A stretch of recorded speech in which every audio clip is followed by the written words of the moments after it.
ഒരു 2006 ഇന്നോവയാണ് ഇത്. Vinyl flooring ചെയ്ത മുഖാന്തരം ഈ ഒരു വണ്ടിയുടെ ഫ്ലോർ മൊത്തത്തിൽ ഈ രീതിയിൽ ദ്രവിച്ച് നാശമായി പോയിട്ടുണ്ട്. അന്നേരം പല വീഡിയോകളിലും ഞാൻ പല കസ്റ്റമേഴ്സിനും ഇത് പറയുന്നുണ്ട്, ഈ രീതിയിൽ വിനൈൽ ഫ്ലോറിംഗ് നിങ്ങൾ ചെയ്യരുത്, നല്ലൊരു മാറ്റ് പ്രൊവൈഡ് ചെയ്ത്, അതല്ലെങ്കിൽ കമ്പനി ഒറിജിനൽ ഇന്നോവയ്ക്ക് വരുന്ന മാറ്റിന് ഏകദേശം 6000 രൂപ അടുപ്പിച്ച് പുതിയ സാധനത്തിന് ഷോറൂമിൽ വില വരുന്നുള്ളൂ.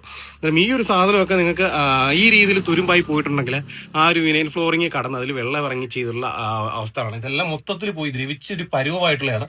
ആ ഒരു ഭാഗമൊക്കെ നോക്കിക്കഴിഞ്ഞാൽ മനസ്സിലാവും മൊത്തത്തിൽ പോയിട്ടുണ്ട് ഈ ഒരു വണ്ടി. അന്നേരം നമ്മൾ ഇതിന്റെ കറക്റ്റ് പ്രൊസീജിയർ എന്ന് പറഞ്ഞാൽ ഈ ഒരു ഭാഗം മൊത്തത്തിൽ, ഈ ഒരു ഫ്ലോർ മൊത്തത്തിൽ വാങ്ങി റീപ്ലേസ് ചെയ്യുക. അത് ഷോറൂമിൽ കിട്ടും, വാങ്ങി റീപ്ലേസ് ചെയ്യും. ഈ 2006 കാലഘട്ടത്തിലുള്ള വണ്ടികളൊന്നും അത്രയും ഇത് ആരും ചെയ്യാറില്ല. അന്നേരം അതുകൊണ്ടാണ് നമ്മൾ ഇതൊരു ജപ്പാൻ ഷീറ്റ് വാങ്ങി ഇത് ഇത്രയും ക്ലിയർ ആക്കി എടുത്തുകൊണ്ട് സെറ്റ് ചെയ്തത്. അന്നേരം ഇതിന്റെ ഗ്രൂവ് കാര്യങ്ങളൊക്കെ വെട്ടാൻ മാർക്ക് ചെയ്തിട്ടേക്കുന്നതാണിത്.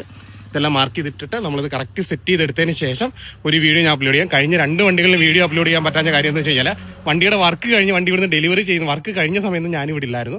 അതുകൊണ്ടാണ് അതിന്റെ വീഡിയോ കാര്യങ്ങൾ എടുക്കാൻ പറ്റുന്നത്. കാരണം ഈ രീതിയിൽ നമ്മൾ ഡീപ്പായിട്ടുള്ള വർക്കുകൾ ചെയ്യുന്നത്, ഇതിന്റെ ഫ്ലോറൊക്കെ ഒരുമാതിരി നശിച്ച് കിടക്കുന്ന അവസ്ഥയാണ്. അന്നേരം ദയവ് ചെയ്ത് നിങ്ങൾ പുതിയ വണ്ടി എടുക്കുകയാണെങ്കിൽ, സെക്കൻഡ് ഹാൻഡ് വണ്ടി എടുക്കുകയാണെങ്കിൽ അതിന്റെ ഫ്ലോറിങ്ങിൻ്റെ അത് വിനൈൽ ഫ്ലോറിങ് ചെയ്യാതിരിക്കുക.